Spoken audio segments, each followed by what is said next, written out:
Good morning, church family. I hope you found the email, Facebook message remind yesterday to be helpful, to encourage you to have a plan and a purpose for tomorrow. Tomorrow, we are asking that it be a day of prayer and fasting. Maybe for some of you, there are medical reasons that you should not fast from food, and that is understandable. Anytime you fast, you need to think carefully about your health situation. Maybe it's not an all day fast, maybe it's just one meal, or maybe it's something else that you need to fast from, something that you long for, something that you're passionate about, and take that time to really be in prayer rather than doing whatever that was, whether it's eating or whether it is something else. So we encourage you to join us in fasting tomorrow.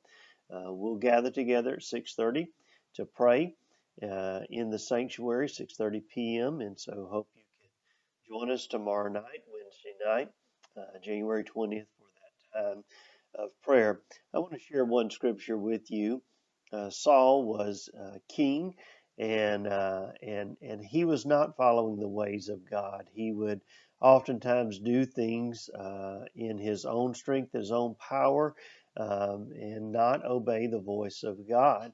And one of the things that I think is important for us to understand with the prayer and fasting is something that Samuel said from the Lord to Saul.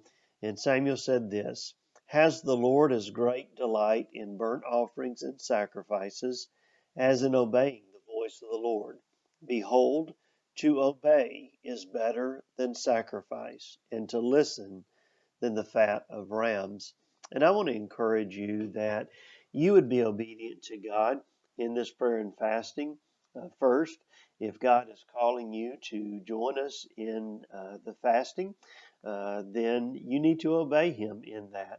You need to seek and search for what kind of fast does that look like. And so we want you to obey God in what He is calling you to do.